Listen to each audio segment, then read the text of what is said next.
Bienvenidos de nuevo a su curso de ecología. Yo soy Jorge Leirán Alcocer y vamos a empezar con la nueva unidad, Ecología de Poblaciones. En esta presentación vamos a ver qué es una población, más o menos algunas de las propiedades de las poblaciones. Vamos a ver qué es el tamaño, cuál es la diferencia entre el tamaño de una población y su densidad, a qué nos referimos cuando hablamos de la distribución espacial de una población, qué es la proporción de sexos, qué es la estructura por estadios o etapas de vida o estructura por edades de las poblaciones, qué son las tasas de fecundidad y reclutamiento y cuáles son las tasas de mortalidad y de crecimiento poblacional. Para que un organismo o para que un conjunto de organismos se le reconozca como que pertenecen a la misma población, todos esos organismos tienen que pertenecer a la misma especie, pero también tienen que compartir lugar y tiempo para que puedan cruzarse entre ellas o por lo menos para que puedan tener ancestros comunes. Al tener ancestros comunes quiere decir que comparten un pool genético y quiere decir que comparten un pasado o una historia evolutiva. Pero al coexistir en el mismo lugar y en el mismo tiempo y al poderse reproducir entre ellos, también comparten un futuro evolutivo. Las poblaciones son las unidades mínimas capaces de sufrir evolución. Por debajo del nivel de organización de poblaciones tenemos a los individuos.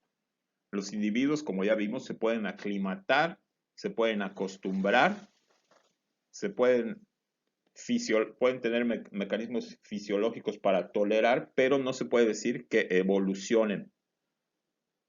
La única unidad, o más bien la unidad más pequeña de organización que se puede sufrir procesos evolutivos es la población. Acá tenemos un listado de algunas de las propiedades de las poblaciones.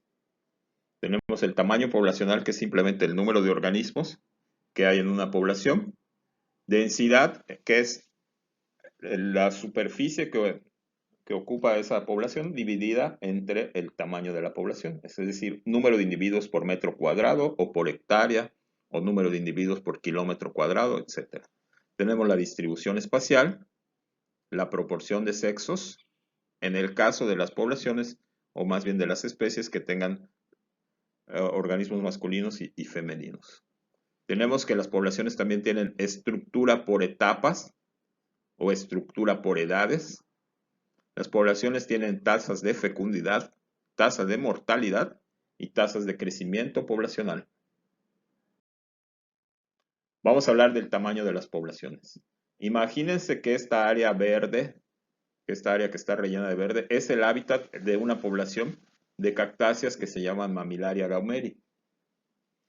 El tamaño de la población sería simplemente contar cada uno de los individuos que existen en ese hábitat. El número de individuos que están en esa población. Ese es simplemente el tamaño de la población. Es muy difícil, ni siquiera con plantas se puede hacer, sobre todo si tenemos un hábitat muy extenso.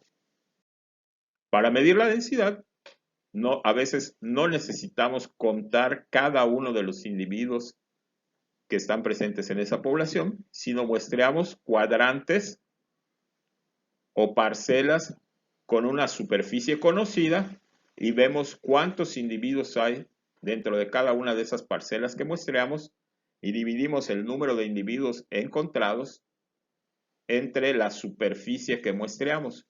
Y así podemos tener una idea de la densidad de los organismos, aunque no sepamos exactamente cuántos individuos hay en una población. Entonces, nada más para recordar la definición, es el número de individuos dividido entre la superficie que están ocupando. Y a veces no podemos o nos es imposible muestrear todo el hábitat y contar a todos los organismos de la población. Y lo que hacemos es muestrear algunas parcelas o algunos cuadrantes para tener una idea, un estimado de la densidad poblacional, que es el número de individuos por unidad de superficie. Aquí está el número de individuos dividido entre la superficie muestreada. La distribución espacial. Los organismos no siempre están distribuidos de manera uniforme a todo lo largo y ancho de su hábitat.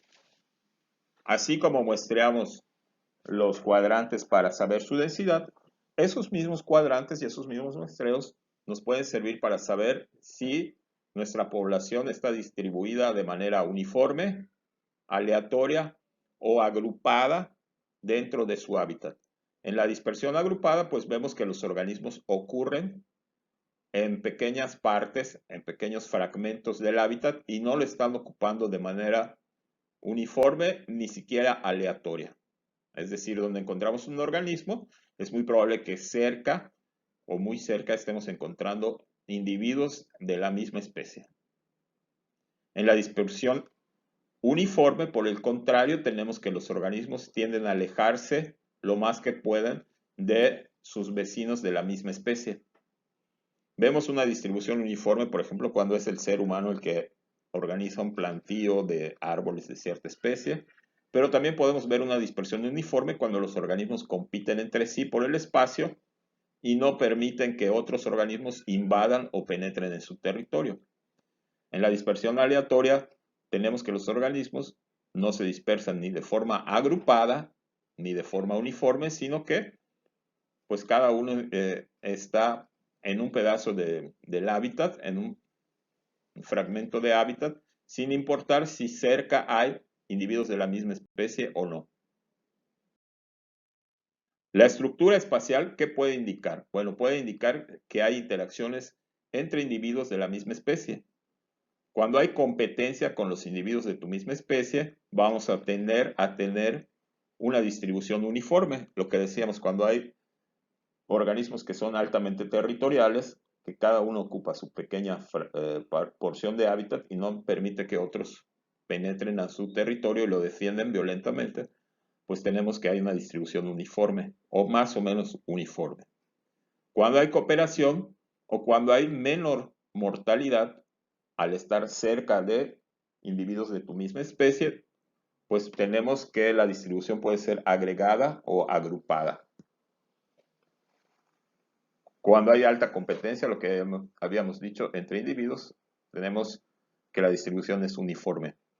Cuando hay alelopatía es una propiedad que tienen algunas plantas de que emiten químicos, ya sea a través del aire o exudados de su raíz o al descomponerse las hojas, emiten químicos que pueden inhibir el crecimiento o la sobrevivencia de otras plantas, ya sea que sean alelopáticas con organismos de otras especies de plantas o cuando hay alelopatía contra las plántulas de tu misma especie.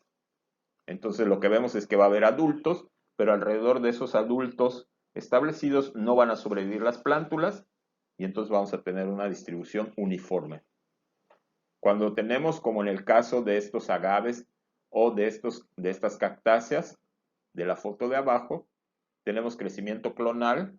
En el caso de los nopales, si se rompe algún pedacito del nopal y queda ahí, es muy probable que se vuelva a producir otra plantita. A la penca o a las pencas le salen raíces y se produce otra nueva planta, ¿no? Entonces, eso puede provocar un crecimiento agregado o agrupado.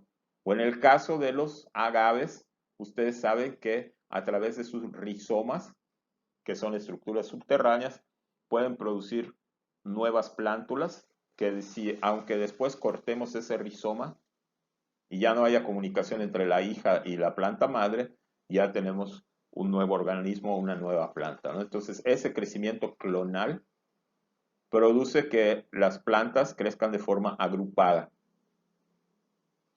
Y bueno, cuando las semillas no se dispersan muy lejos de la planta madre y esas semillas son capaces de germinar y de sobrevivir cerca de la planta madre, también vamos a tener una distribución agrupada o agregada. La proporción de sexos es simplemente el número o el porcentaje o la proporción, valga la redundancia, de machos y hembras que hay en una población. Y eso puede significar que haya un alto crecimiento poblacional o un bajo crecimiento, ¿no? Imagínense en una población de venados que haya muy pocas hembras por cada macho, pues vamos a tener que esa población va a tener muy poca capacidad de crecer, de regenerarse. O lo contrario, si exterminamos a los machos, o si hay demasiados pocos machos y demasiadas hembras, tampoco vamos a tener suficientes machos para que fecunden a las hembras reproductivas. Entonces, la proporción de sexos es una propiedad muy importante de las poblaciones, repito, en aquellas especies en las que haya individuos machos y hembras por separados, porque hay especies, tanto de animales, pero es muy común también en las plantas, que son hermafroditas, es decir, que un mismo individuo puede tener órganos masculinos y femeninos. La estructura por edades o por etapas de vida es la proporción de individuos en cada grupo de edad o en cada estado de vida. ¿Sí? Lo que tenemos aquí abajo es un ejemplo de dos poblaciones humanas. En una, las niñas recién nacidas. Bueno, primero que nada, dividimos a la población en diferentes etapas. No necesariamente edades, pero etapas de vida que son niñas, adolescentes, adultas y ancianas. Eso es solo para simplificar, porque cuando hacemos estudios de humanos no se clasifican así, pero para simplificar tenemos que agrupamos a los seres humanos, en este caso a las mujeres. Luego vamos a explicar por qué se toman en cuenta a las hembras de la especie más que a los machos, en 4 etapas de vida, ¿no? Y tenemos diferentes estructuras. Tenemos una población en la que la etapa más abundante son las niñas, que podemos decir que en el caso de poblaciones humanas son poblaciones de crecimiento muy rápido, porque están naciendo muchas niñas por cada adolescente y adulta reproductiva, están naciendo muchos bebés. Tenemos otra población en la que son más abundantes las mujeres adultas y las adolescentes, y las niñas ya no son tan abundantes. Son bastante abundantes, pero no hay tantas, no es su porcentaje o su proporción no es tan alto como en el caso de la primera población. Esta estructura donde hay más adultas que niñas es una estructura en las poblaciones humanas que se asocia a un bajo crecimiento poblacional. ¿Por qué? Porque cada mujer adulta está teniendo pocos hijos. También tenemos las tasas poblacionales, ¿no? Tenemos la tasa de natalidad o fecundidad de la población, que es el número de nacimientos dividido entre el tamaño de la población. Acá tenemos que decir el tamaño inicial de la población. Por ejemplo, si queremos medir la tasa de crecimiento poblacional en 2020, tenemos que primero registrar todos los nacimientos que ocurrieron desde el 1 de enero hasta el 31 de diciembre del 2020 y luego eso dividirlo por el tamaño inicial de la población en 2020. Es decir, ahí así vamos a tener la tasa de fecundidad en ese año de la población de la que estemos hablando. Es decir, el número de nacimientos a lo largo de todo el 2020 dividido entre el tamaño inicial, ¿cuántos individuos había el 31 de diciembre de 2019? Es decir, el tamaño inicial de la población de 2020. La tasa de mortalidad se calcula de forma similar, solo que en vez del número de nacimientos utilizamos el número de muertos. De nuevo, si queremos saber qué tasa hubo en el 2020, pues tenemos que primero registrar todas las muertes que hubieron desde el primer segundo de ese año hasta el 31 de diciembre. Y eso lo dividimos entre el tamaño de la población al inicio del 2020, es decir, el 31 de diciembre de 2019. La tasa de crecimiento poblacional, pues tenemos el tamaño inicial de la población dividido entre el tamaño final. Por ejemplo, si queremos saber cuál fue la tasa de crecimiento en 2020, pues de qué tamaño era la población en 2020, el 1 de enero de 2020, y qué tamaño alcanzó el 1 de enero de 2021. Si dividimos esas dos cantidades, ya tenemos la tasa de crecimiento poblacional del 2020. Es decir, si queremos calcular la tasa de crecimiento poblacional de un año es cuánto cuántos individuos había en ese año, dividido entre cuántos individuos va a haber el próximo año. Y así sabemos si ese año hubo un aumento o una disminución de esa población, ¿no? ¿De qué depende si la población crece, decrece o se mantiene? Depende de cuántos individuos nacen. Por supuesto, a eso hay que restarle cuántos se mueren, pero también hay que sumarles cuántos inmigran, cuántos vienen de otras poblaciones y se integran a esta población, y cuántos emigran, se van de esta población y se incorporan a otras poblaciones, ¿no? Cuando hay crecimiento positivo, es decir, si la población está aumentando de tamaño, las tasas de crecimiento poblacional van a ser mayores a 1. Si la población no cambia de tamaño, va a haber un valor de 1, una tasa de crecimiento 1. Esa tasa de crecimiento 1 quiere decir que no cambió de tamaño. Y si la población decrece, vamos a ver valores de menos de 1. Puede ser de 0.9 si disminuye muy poquito, 0.99 si disminuye muy poquito, pero también puede ser de 0.5 si la población se redujo a la mitad, o de 0.25 si la población se redujo a una cuarta parte. ¿Qué es la tasa de reclutamiento o qué es el reclutamiento? Es el número o proporción de individuos que alcanzan una edad o estado de vida interesante por alguna razón.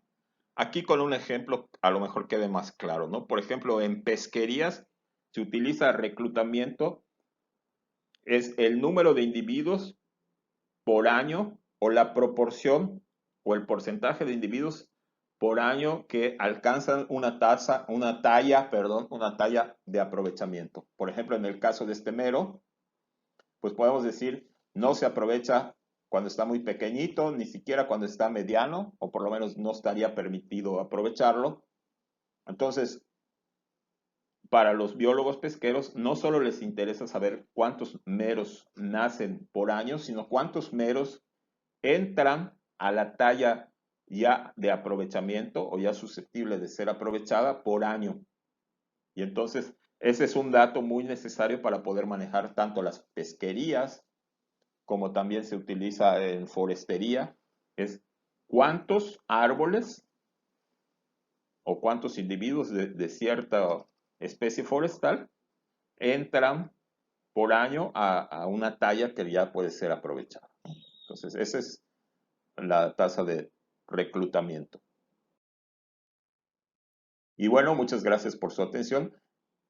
Esta es la primera clase que vamos a tener respecto a esta unidad de poblaciones.